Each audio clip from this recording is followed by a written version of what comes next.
Radio Erena.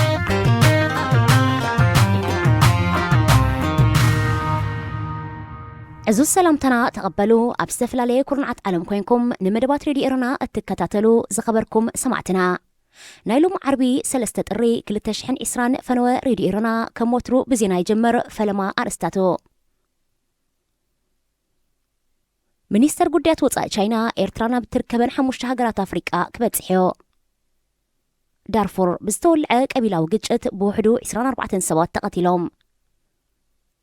ኣብ ኢትዮጵያ ኣብ ዩኒቨርሲታት ብዝተጓሃረ ግጭት ህይወት ሰባት ምጥፋእ ይቕጽል ሬዲዮ ኤረና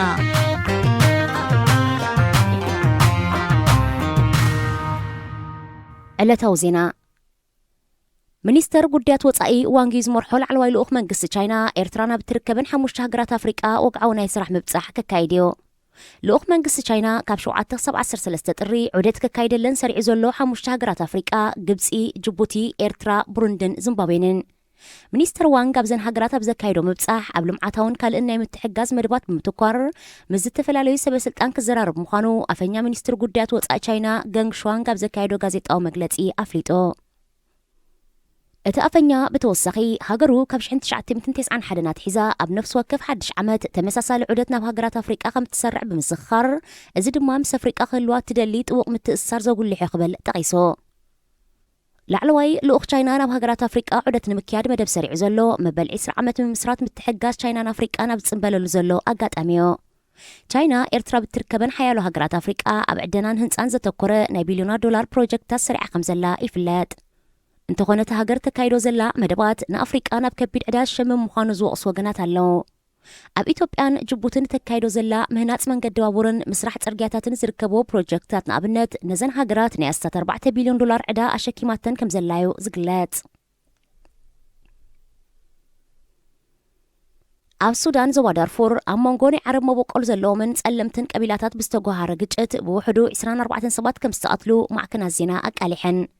እቲ ኣብ ምዕራብ ዳርፉር ኣብ ዝርከብ ካብ ኣባይቶም ዝተመዛበሉ ነበርቲ ዞባ ኣብ ዝተዓቕብሉ ግዝያዊ ማዓስከር ዝተኻየደ ግጭት ዓርባዊ መቦቆል ዘለዎ ሓደ ሰብ ድሕሪ ምቕታሉ ከም ዝተጓሃረ ዝሓበሩ ዝተፈላለዩ ወገናት ካብቲ ከባቢ ምልሻታት ናይቲ ቀቢላት ኣኻኺቦም ናብቲ ማዓስከር ብምእታው ንጸለምቲ ከም ዘጥቅዑ ተሓቢሩ ኣብቲ ዞባ ተዋፊሩ ዝርከብ ዓቃብ ሰላም ኣብ ዘርግሖ መግለፂ ብወገኑ ካብ ቀቢላ ዓረብ ዝኾኑ ወገናት ብሶኒ 30 ታሕሳስ ናብቲ ማዓስከር ብምእታው 10 ሰባት ከም ዝቐተሉን ነቲ ማዓስከር ከም ዘቃጸልዎን ኣረጋጊጹ ነቲ ግጭት ከህድእ ተበግሶ ዝወሰደ ሓደ ኣባል ፖሊስ ከም ዝተቐትለውን ኣፈኛ ዓቃብ ሰላም ኣሽራፍ ዒሳ ጠቒሱ ኣብ ዞባ ዳርፉር ኣብ መንጎ ናይ ዓረብ መቦቆል ዘለዎም ምልሻን ጸለምቲ ተወላዶት ዞባን ብተደጋጋሚ እዋን ግጭታት ከም ዝጓሃር ዝፍለጥ እዩ ኣብ ዞባ ዳርፉር ካብ 2003 ናትሒዙ ዝተጓሃረ ግጭት ኣስታ 300,000 ሰባት ከቐተሉ እንከለዉ 2.5 ሚልዮን ሰባት ድማ ካብ መነባብሮኦም ተመዛቢሎም ኣብ ኢትዮጵያ ኣብ ዝተፈላለያ ክልላት ኣብ ዝርከባ ዩኒቨርሲታት ብዝተጓሃረ ግጭት ህይወት ሰባት ምጥፋእ ይቕጽል ኣሎ በዚ መሰረት ብሓሙስ 2 ጥሪ ኣብ ወሎ ዩኒቨርሲቲ ኣብ ዝተወልዐ ግጭት ሓደ ተምሃራይ ክቕተል እንከሎ 2 ድማ ከም ዝቆሰሉ ዶቼቬለ ኣቃሊሑ ኣቐዲሙ እውን ኣብ ድሬዳዋ ብዝተሳበበ ግጭት ሓደ ሰብ ድሕሪ ምቕታሉን እቲ ናዕቢ እናባእሰ ብምኻዱን ምእንቲ ድሕነት ተምሃሮ እቲ ዩኒቨርሲቲ ንዘይተወሰነ እዋን ተዓፂዩ ክጸንሕ ምምሕዳር ከም ዝወሰነ ዘሪፖርተር ገሊጹ እዩ እቲ ኣብ ድሬዳዋ ዝተጓሃረ ግጭት ናብ ዩኒቨርሲታት ወለጋ፣ ጊምቢ፣ ሻምቡና፣ ነቐምትን ካልኦት ካምፓሳትን ከም ዝለሓመውን እቲ ምንጪ ኣረዲኡ ኣብ ኢትዮጵያ ካብ ዝርከባ 45 ዩኒቨርሲታት ብውሕዱ ኣብተን 25 ናይ ብሄር ግጭታት ምኽሳቱ ሚኒስተር ሳይንስን ላዕለዋይ ደረጃ ትምህርትን ፕሮፌሰር ሂሩት ወልደማርያም ኣብ ወርሒ ሕዳር ናይ 2019 ምግላጻ ኣይርስዕን ኣብ ዩኒቨርሲታት ኢትዮጵያ በብእዋኑ ኣብ ዝተጓሃረ ግጭት ሓያሎ ተምሃሮ ግዳያት ሞትን መቑሰልትን ኮይኖም እዮም እቲ ኣብ ዩኒቨርሲታት ሃገር ተጓሂሩ ዘሎ ናይ ብሄር ግጭታት ደው ክብል እንተዘይክኢሉ መንግስቲ ክሳብ ምዕፃውን ዝበጽሕ ስጉምቲ ክወስድ ምዃኑ ቀዳማይ ሚኒስተር ኣብይ ኣሕመድ ኣጠንቂቖዮ ዝበዝሐ እቲ ናይ ብሄር ግጭታት ተኸሲትሉ ዘሎ ክልላት ኣምሓራን ኦሮሞን እዩ ክልል ትግራይ ድሕነትን ጸጥታን ሃገር ክረጋጋእ ብዘይምኽኣሉ ተወላዶ እቲ ክልል ንዝኾነ ተምሃሮ ናብ ካልኦት ክልላት ናብ ዝርከባ ዩኒቨርሲታት ከም ዘይልእኽ ምግላጹ ዝዝከር እዩ ዜና ኣብ ዝተፈጺሙሎ Radio Erena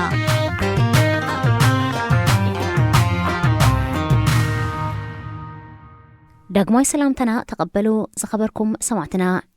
قاتلو زغرب مدبنا بسناي زر أتولى زدالو مدب علم كما يالو يكخون سناي مكتال. هذه إذاعة إرنا. هنا إذاعة إرنا الدولية. سلام زخبركم تخطتلتي. أنا سناي زر أتولى أبز مدبزي نزحلفة كباب 10 عمتات أب كنتات هاجرنان تقولو أتحسون أب معبالتات كباب قرن أفريقان على من زتفل عليو مدواتنا بخاتكم كبل تاني حلخو أب كلو نتبتات كحزوز دل مسمر أب كلهم زيغاتاتنا بفلايك أمن أسياتنا أب نبسقا متأمان لنقرات بزي زخونة كالسبن نقرن تآمين كممزان مسرح مسمرات حد حدكا زتررا كايدا مخاد نتأنكي شجر هاجركا بزقبا مفلاتن فوستاتو مأماتن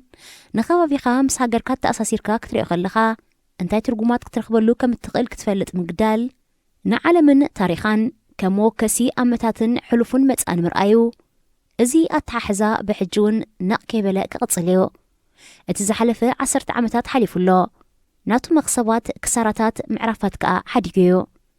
حجي أبزا حدش 10 عمتن زاناتو قداميت عمتن وكوب كحسا بهجنان هاق أوتان كنركب بو حدقا جرا برهان كنرئي بو أبيلوخا تلقاقابي ولدوتات إيرترا كسسنن كوكان تسفانايو نقولاتكم تختاتلتين دك هاجرين كل عينة عوتن تعنان يمنيلكم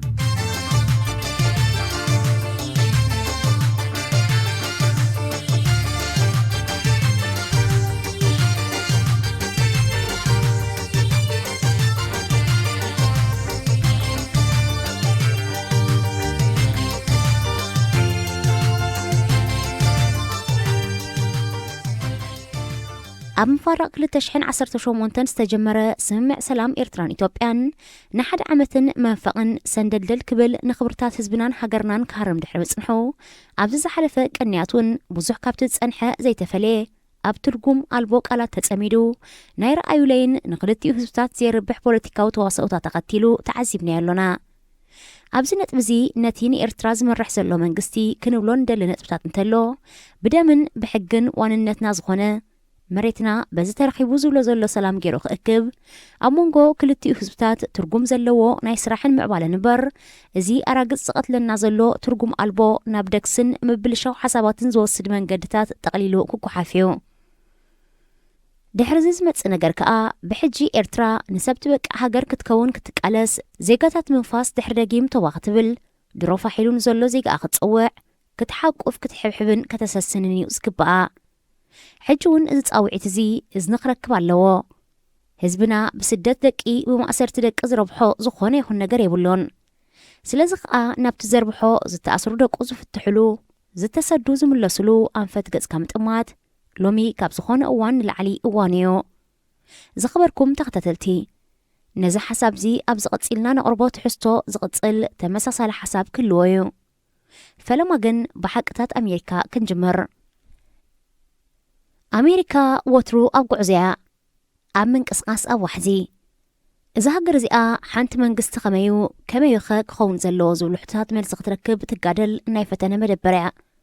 أبتتقرو زقمتاو قعزون لوط انكا نفسا كاب نفسا ختم وحيش بوتا أم علم بدرجة مرحنة بيتاخا نعلم من تسقاتاتون زيارة خلو نربحا كتوعل أي تعرف أي تدكس إذا خوينو قن ما تسألم تقصات كاللوا عليت النت صوتا وأتلو صلاتو صاتنياتاتن سدتنياتاتن صلات زتفلي من قد زخودو سوات قال خابتو أبنت ستكاسيو إذا خلوا جن أبتلوطن قسقاسن أبتحت زخون يخون كنات يأكليو زبل أمرن متكلن رقيتا جنا خام بقاسا زحزتو عابي حلمي ستمتيا إذا نقر زخاء حسابن فلسفنان ترايزي كونه ولا كوا بخندت السب خلو يخون بقبر زرقا زي تحتت وتاولوطن قسقاسن يمسكريو إذن زحلفا 10 عمتاتنا أبنات سقيلن زحلفا 10 عمتات ينبران نأمريكا قال رزينن أدن نقن معوالتات زرقايا عمتات ينيران أب عليت النت أب تقطاود لو أب كلمة ولوطي زتفل عليه دمستات سمعون قالي أخا أو كعنيو عبيت مزبال ميزان زنبرو ناي بوليتيكا سلطان زركبو لوطاتون نيريو ناي ماننس أقامن سنة حسابات كم وترو ناي معقابن ناي حرنتن مسمراتهم حيزوم بل تباحيلوم يوم የማን ኣብ ሃይማኖትናን ሕብርናን ዘፍርሕ ነገራት ይርአሎ ኣብ ዝብል ገለገለ ድፊታት ክገብር ጸጋም ኣብ ክንድብድኻ ኣብ ማእከላይ መደብ ሕብረተሰባት ወኪሩ ንሓርነት ሰብ ዝያዳ ደፋ ኣለኹ ክብል ዝወረደ ጉድኣትን ወላ ኣሉታ ይኹን እምበር ኣካልቲ ዝተረኣየ ምዕባለታት ነይሩ ጎነፅ ሽጉጥን ብኡ ኣብ ኣሜሪካ ዝተረኣየ መቕዘፍትን ከዓ ከም ሓደ ኣብ ሕብረተሰብ ኣሜሪካ ተተኺሉ መኻድ ዝኣበየ ርዓዲ ተወሲዱ ተረኣዩ ኣብ ዝሓለፈ 10 ዓመታት እዚ ሓደጋ እዚ ናህርም መጻጽኡ ጥራይ ዘይኮነ ደረጋ ከም ማሕረግቲ ጌርካ ክሳብ ዝውሰድ ይኸይዱ ዘሎ 20 ሚእታዊት ናይቲ ኣብ ዝሓለፈ 50 ዓመታት ዘጋጠመ ብሽጉጥ ዝመጽእ ሓደጋታት ኣብ ዝሓለፈት ዓመት ተፈጺሙ ክበሃል ከሎ ኣዝዩ ዘርዕድዩ ካልእ ኣብ ዝሓለፈ 10 ዓመታት ኣብ ኣሜሪካ ዝተረኣየ ጥቕምን ጉድኣትን ኣምጽኡ ዝበሃል ምዕባለ ማሕበራዊ ማዕከናት እዩ እዘን ማዕከናት እዚኣተን ሰባት ብፍሉይ መንገዲ ክራኸቡን ክመያየጡን መድረኽ ከፊተን እኳ እንተኾና መሳርዕ ሕብረተሰብን ኣተሓሳስባን ዘራሪገን ወላ ነቲ ዲሞክራሲ ዝበሃል ኣምር ሓደጋ ኮይነኖ እየን ኣብ መወዳእታ ግን ከዓ ብደረጃ መወዳእታ ዘይኮነ ነጥቢ ጉዳይ ግዳም ሓዳርነት እዩ እዚ ጉዳይ እዚ ኣብ ኣሜሪካ ብፍላይ ከዓ ኣብ ሰሜናዊ ምዕራብ ከም ካሊፎርኒያን ግዝኣት ዋሽንተንን ዘለዋ ግዝኣታት ብዘሰንብድ መንገዲ ክውስኽ ተረኣዩ ኣብ ዓለም ዝሃብቶም ሰባት ኣለዎን ኣብ ዝበሃላ ከተማታት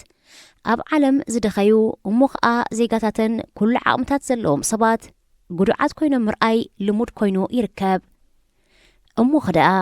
ኣብ ኣሜሪካ ተኣክል ዘይተኣደነ ጸጋታት ዘለዋ ንዓለም ዝባሓተት ብተዛማዲ ንኹሉ ጥበባት ፖለቲካን ፖለቲካ ዓለምን መሊኻ ገዛኢት ከላ ከም ዝኣመሰለ ዝተፈላለየ ቅልውላው እንተለዋስ ኣብተን ኣዝየን ድኻታት ጸጋታትን ብዝግባእ ዘይተጠቕማ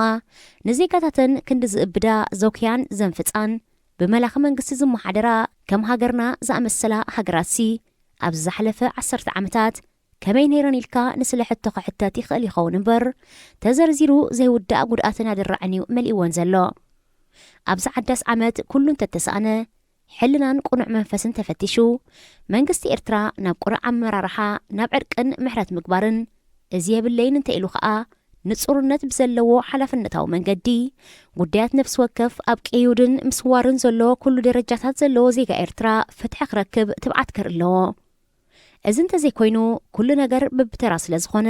ሎሚ ዓማጺ ጽባሕቲ ዓማጺ ምዃን ከም ዘሎ ምግንዛብ ኣድላየዮ ኣብ ቀጻሊ ምቁሳል ክትነብር ዘይብላ ሃገርና ሎሚ ሃረር ትብሎ ዘላ ነገር እንተሎ እዚ እክያ ተሓሳስባ ሓንሳብን ሓዋርን ተቐቢሩ ብሙሉእ ድፍረት ናብ ዕርቅን ሰላምን ምእታውዩ ነዚ ነገር እዚ ሰብ ምግባሩ እንተስኢኑ ናቱ ግዜ ሓልዩ ክኸውን ከም ዝኽእል ፈሊጥና እቶም ኣብ ወፅዓን ስደትን ዘለና ዜጋታት ንኹሉ ጉዳያት ብብስለት ርኢና ነብስናን ከባቢናን እናለወጥና ናብ ቅድሚት ምኻድ እቲ ሓንቲ ዘላትና ኣማራፂት እያ ሰላም ቅሳነት ጥዕናን ፍትሕን ምዕባለን ዘለዎ ዓመት ተኣትወና ከም ዘላ ንሓስብ ትረሓሰና ከዓ ንብል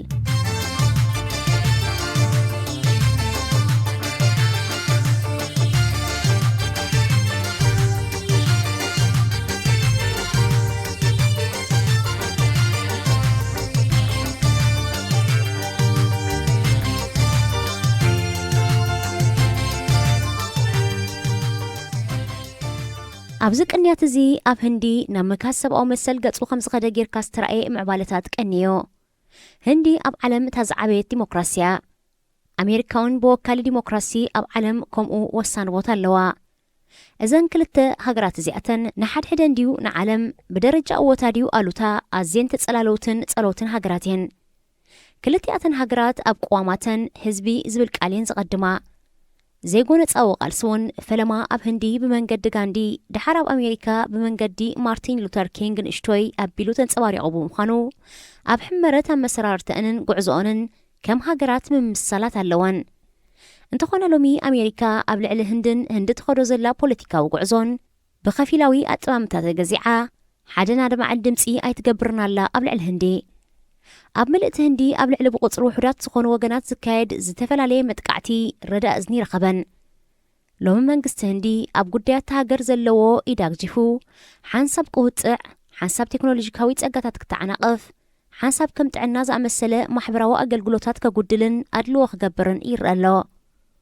ኣመንቲ ምስልምና ዝኾኑ ስደተኛታት ዜጋታት ኮይኖም ኣብ ምድማፅ ከይሳተፉ ዝዓግት ሕግታት ህንዲ ናብዚ እስላማዊ ኤፒሶድ ተኣቱላ ዝብል ፍርሒ ኣበጊሱ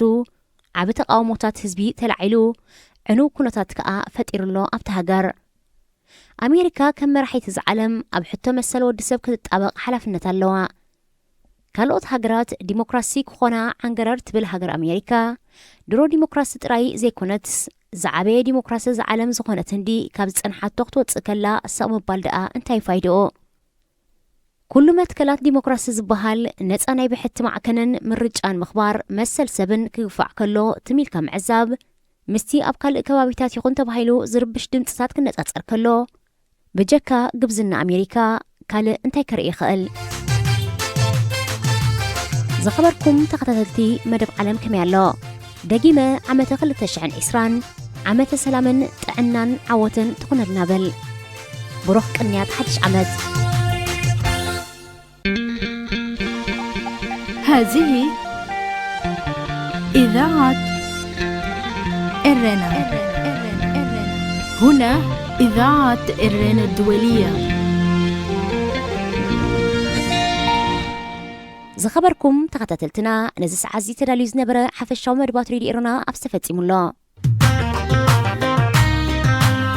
راديو إيرانا